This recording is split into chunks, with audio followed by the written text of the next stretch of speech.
Velkommen til Sverige, og velkommen til det lille tettstedet Runhällen.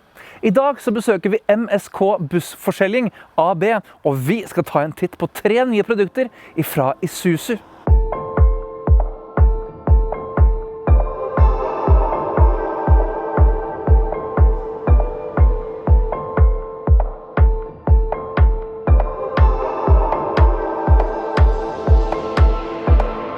Jag heter Tony Altén, jobbar på MSK Bussförsäljning.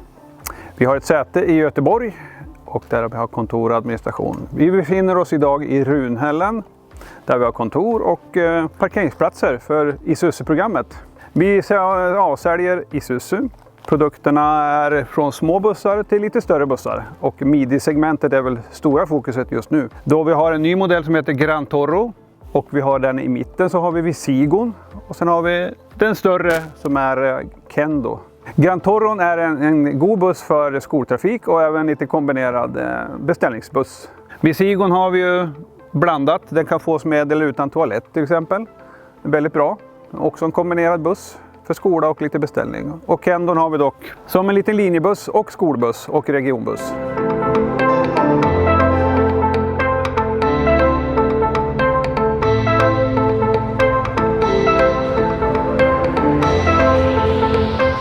Velkommen ombord i dagens første buss. Dette her er en Isuzu Gran Toro, og dette her er den minste bussen som vi skal kjøre i dag. Og denne bussen er 8,5 meter lang. Denne bussen her har en Cummins-motor på 210 hestekrefter, og den yter 830 newtonmeter. Girkasse her fremme, det er en Allison girkasse, en 6-trinns automat. Og dette her har jeg ikke sett siden vi kjørte Sleipnir oppe på Island. En 8-hjuling som kjørte altså over isbreene, en ordentlig arbeidshest av en girkasse, og den fungerer overraskende godt også i den bussen her.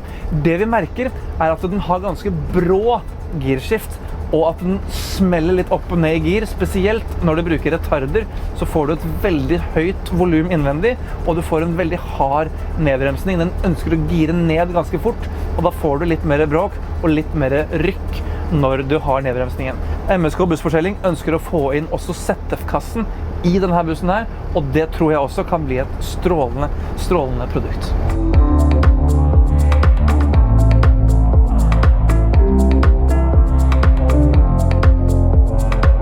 Innvendig så har vi 31 seter, og vi har en midtdør på denne bussen, så den er ganske funksjonell. Du får plass til overraskende mange mennesker ombord her inne. Du kan lene ryggen på hvert sete, og du kan også dra inn setet mot midtgangen, og hvert eneste seterad har USB-lading. Og så er det noe så fantastisk fint med denne bussen her, og det er at den har midtmotor. Og det er stabilt og fantastisk behagelig å kjøre. Siden den bussen her har midtmotor, så får du et veldig stort og fint bagasjerom bak i bussen. Det er også litt plass til bagasje på midten av bussen, men helt bak så har du et gjennomgående stort bagasjerom på litt over 4 kubikkmeter. Fint til den størrelsen den bussen her er på.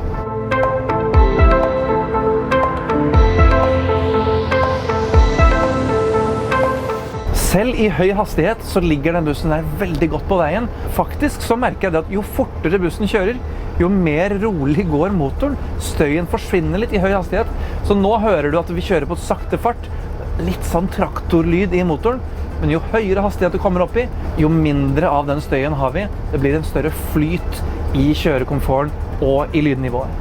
Vi har cruisekontroll ombord i bussen. Den befinner seg på retarderstammen, så du må faktisk dra retarderstammen opp et hakk. Da får du et symbol på dashbordet og en lyd om at du har aktivert cruisekontrollen, og så må du trykke på knappen på siden for å sette farten. Skal du øke eller senke hastigheten, så må du trekke til deg eller dytte fra deg stammen. Og så har jeg også en monitor her fremme. Den går på når jeg tar opp midtdøren. Da ser jeg om det står noen fast i døren eller ikke, sånn at vi er klare til å kjøre.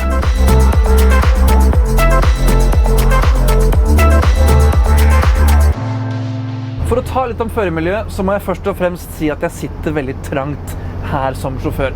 På venstre siden så har jeg et panel som mitt kne hele tiden slår inn i, og for å komme inn på førerplass så må jeg krabbe meg over Allison-kassa, og så må jeg også krangle meg gjennom rattstammen for å faktisk kunne komme meg til setet. Jeg har ikke mye å gå på plassmessig, og det som også forundrer meg er at jeg har masse plass bak setet mitt, men jeg kommer ikke lenger bak med setet enn hva jeg sitter akkurat nå. Men her vet jeg at MSK Bussforselgning er i gang med å forsøke å få til utbedringer og andre løsninger ombord i bussen for å få den til å bli enda mer funksjonell for europeiske sjåfører. For meg så er dette et alt for liten førerplass å operere. Jeg synes også at knappene her er litt gammeldagse. Greit nok at du har LED-lys rundt, og de har ulike farger på ulike funksjoner. Jeg synes allikevel at de kunne fått inn en litt annen og spennende design på knappene. Og så må jeg si det at rattet er vel det som går lengst tilbake i tid. Vi skal tilbake til en Toyota Hiace fra 1982. En funksjon jeg liker veldig godt på den bussen her, er at hvis du åpner begge dørene, så har du en knapp du kan trykke, og da går begge dørene igjen på samme tid.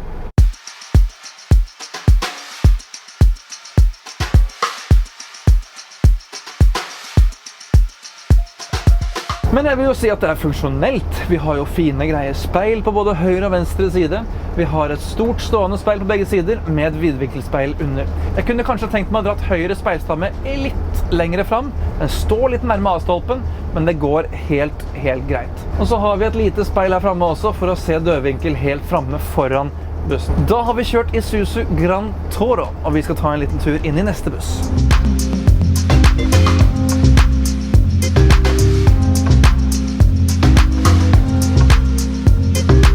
Da har vi flyttet oss inn i Isuzu Visigo, og nå ser vi da at vi har fått en litt større buss. Vi har fått toalett i hekken, og vi har bedre seter med ordentlig gode nakkestøtter.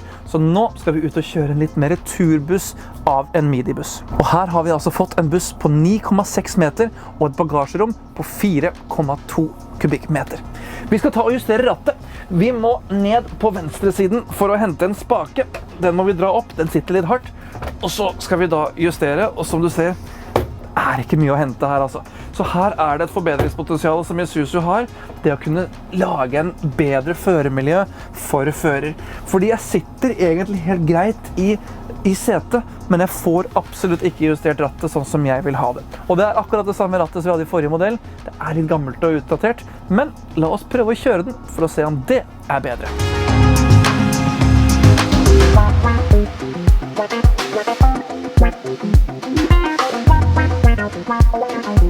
Du merker det at når du begynner å kjøre den, så har den en mye mykere akselerasjon. Det er en helt annen stillegående motor. Dette begynner å bli veldig behagelig. Men det første jeg ser nå, jeg savner et vidvinkelspeil. Jeg klarer ikke å se om jeg har noe som kommer på venstre siden i en tett vinkel, sånn som jeg hadde der. Bussen vi kjører her nå har en Cummins-motor på 320 hestekrefter, og den yter 1150 newtonmeter. Bussen har bare 33 seter innvendig, og et stort hekktoalett bak. Normalt er det 35 seter i bussen, men det må tatt ut sånn at det skal bli enda bedre plass når de viser bussen fram til kunde.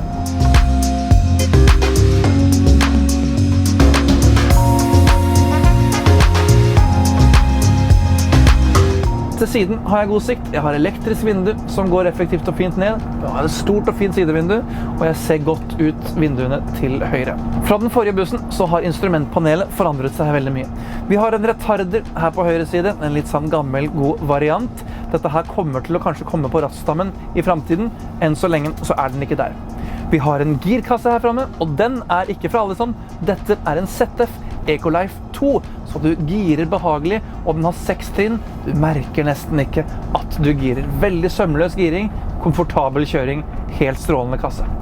Her fremme så har vi en media player, vi har knapper for lys, og vi har litt skriver her nede. På venstre siden funksjonsknapper, og så har vi da en cruise-kontroll, og den er heller ikke på rattstammen. Den er mekanisk i knapper her på venstre side. Aktiver funksjonen, og aktiver hastighet og fart etter det.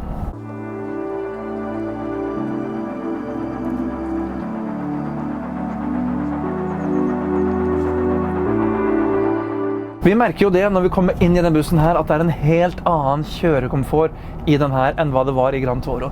Vi har ikke de samme rykkene, alt sømløst, både nedbremsning og akselerasjon, og vi har altså en retarder her som fungerer veldig fint sammen med motor og girkasse. Her har vi fått et produkt som virkelig begynner å bli interessant.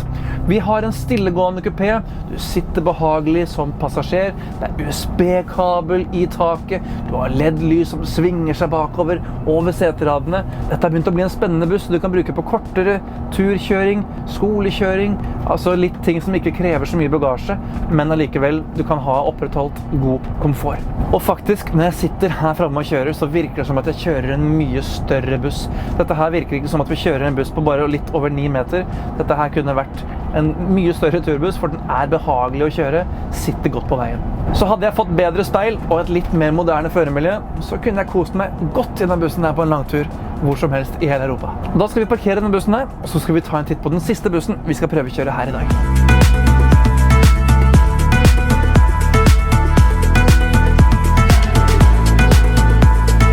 Da har vi satt oss bak rattet på Isuzu Kendo, og dette her en bybuss, du kan også ha den som skolebuss, du kan ha den som en linjebuss. Dette her en litt sånn allbrukelig vogn til alt mulig rart. Under bussen så har vi et bagasjerom på ca. 5,9 kubikmeter, så her har du også begynt å få litt plass til å ta med deg litt bagasje underveis. Og bussen jo faktisk 12,3 meter lang. Men en ting som jeg reagerer på bagasjerommene på alle 3 modellene vi har kjørt, at når jeg skal åpne bagasjerommene, så får ikke jeg plass til mine lange, vakre fingre inn i håndtaket. Så jeg må virkelig kjempe for å få opp bagasjerommet. Det gjør litt vondt, og det sitter litt hardt.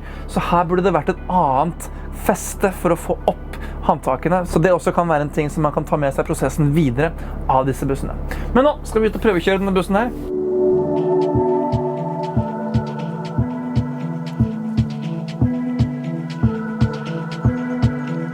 Denne bussen her, den har en 9 liters Cummins motor på 370 hestekrefter, og den yter 1600 Newtonmeter.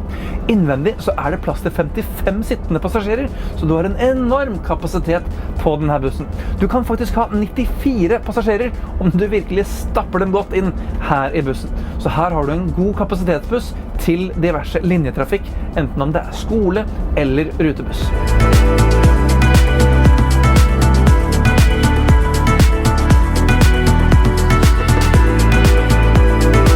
Vi har det samme knappesystemet som vi hadde i den første bussen vi testet. Det disse små knappene med LED-lys, og de lyser når du har aktivert knappen. Vi har også samme system her med cruisekontroll. Når du trykker den opp, så får du altså muligheten til å aktivere cruisekontrollen, men du får også en liten lyd når du aktiverer den. En lyd som kanskje ikke nødvendig, for det jo tross alt et aktivt valg du gjør som sjåfør. På venstre siden så har vi godt med funksjonsknapper, og jeg har et manuelt vindu her på venstre side. Jeg vil si at jeg har greit sikt. Jeg har et stående speil på høyre side. Over der så har jeg et godt vidvinkelspeil. Til venstre har jeg omvendt. Der har jeg vidvinkelspeilet nede, og så har jeg et godt stående speil oppe. Så dette her synes jeg egentlig et godt føremiljø, og som du hører, det ikke en lyd her inne. Vi kan nesten holde poesiaften uten å bli forstyrret. Her det virkelig stille og behagelig.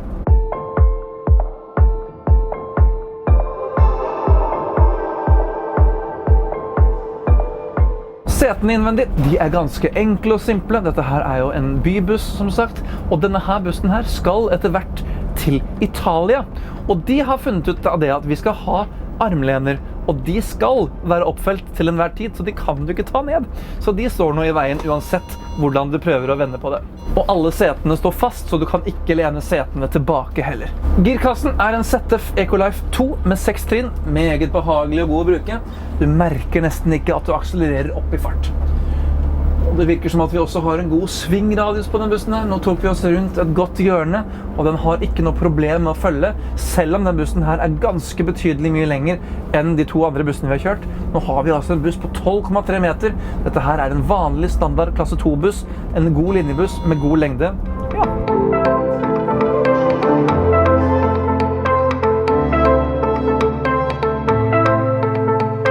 Alle de 3 ulike bussene vi har kjørt i dag har 3 ulike måter å kontrollere aircondition-systemet på.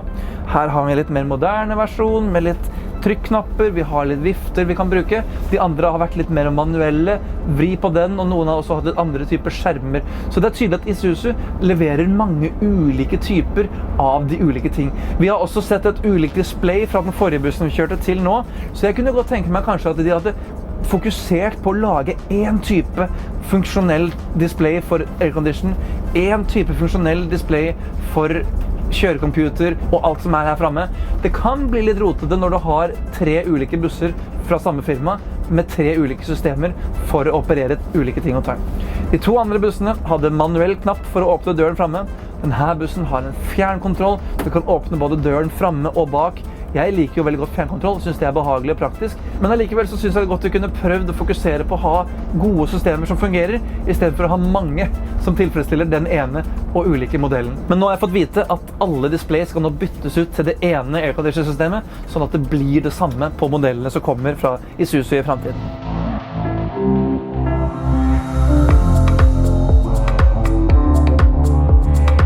Denne bussen her har ikke ryggekamera. Det er et valg du må legge til på bussen. Men nå har vi parkert. Veldig høy lyd på den handbrekken. Så håper jeg at dere har hatt en hyggelig prøvekjøring her med Isuzu i Sverige i dag.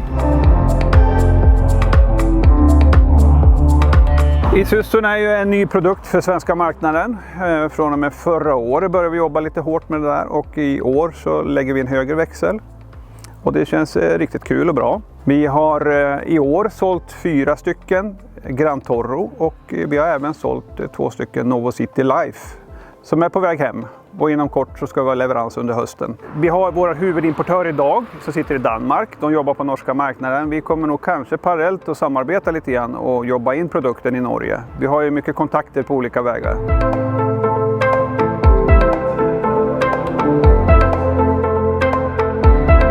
Tusen takk for at du så filmen her i dag, og om du liker det du ser, så klikk på knappen her nede. Den heter abonner, og da får du med deg alt som skjer på Bussmagasinet sine sider i fremtiden.